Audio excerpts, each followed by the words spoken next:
So welcome to our third video in this series in which we are coding the game of sticks in Python. Of course, we're going to pick up with where we left off at the end of video 2. So if you haven't already written the code for videos 1 and 2, go ahead and pop on back and do that before you watch this one for this to make sense.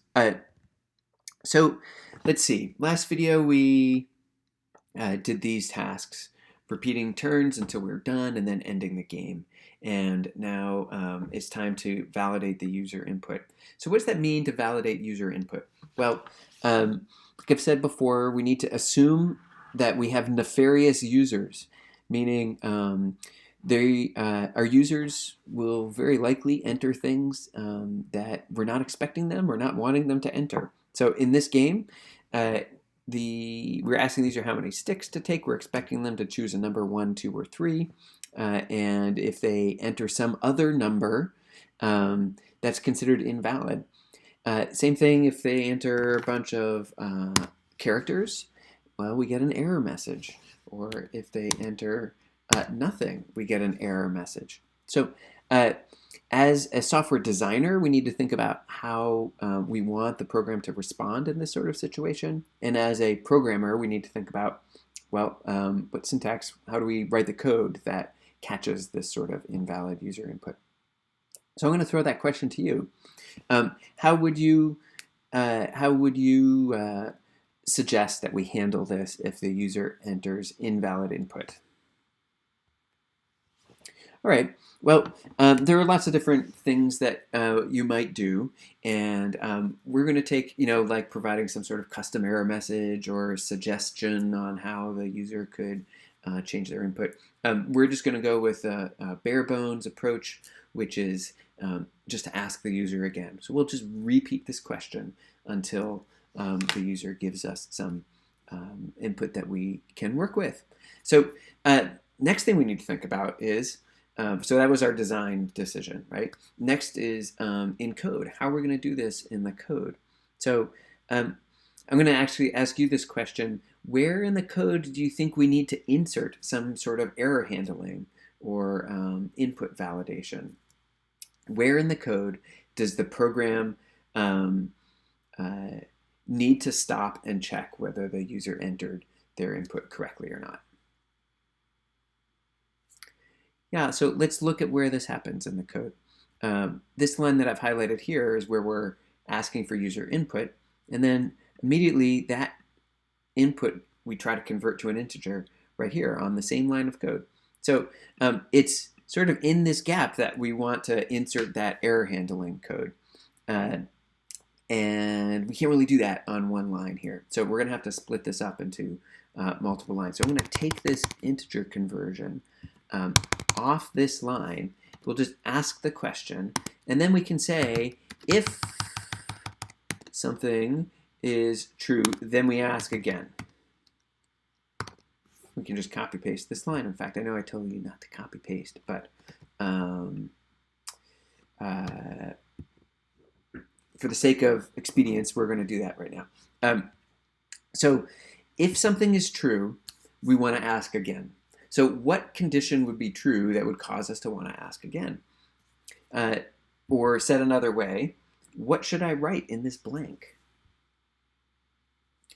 Yeah, if you think about it a little bit, this is where we would put invalid scenarios that we want to catch that would cause us to want to ask again. So one invalid scenario would be the number is int pickup is less than 1. Or int pickup is greater than 3. Now, if one of those situations is true, then we'd want to ask again. Another thing would be if the user is entering something that's not a number. All right. So how can we check that? There's actually a function in Python called isDigit that will allow us to check whether all of the characters in a string are actually numeric characters. Are they all digits? So we can use that here like this by doing pickup dot isDigit parentheses. So under these three conditions, digit. Well, wait, actually, look at this. There's actually a problem here. So if it is a digit, or if it's less than 1, or if it's greater than 3, then we ask again. Do you see what the problem is here? Yeah, there's the, we want to ask, if it's not a digit, we want to ask again. So we can just throw the Python keyword not in there. So if not a digit, or if it's less than 1 or greater than 3, then we ask again. Good. All right, so let's try this code. So let's enter not a digit. Hey, then it asks again. But on the second time now, we've run into our error again. So we might think, okay, after we ask again, let's put in another if statement. If it's not a digit, if it's less than 1, whatever. Now you can imagine this turning into like an infinite cascade, this direction, infinite cascade of if statements. And so this is where a looping construct comes in handy again. So this while loop, we can take this if and actually just replace it with a while.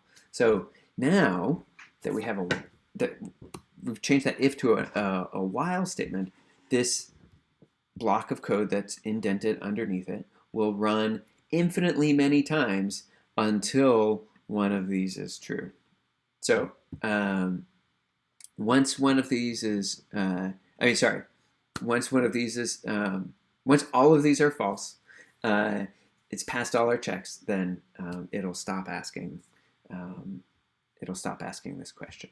So after we know we have valid input, it's going to exit this while loop, and then we can do the actual conversion of the input to an integer. So we'd say pickup gets int pickup.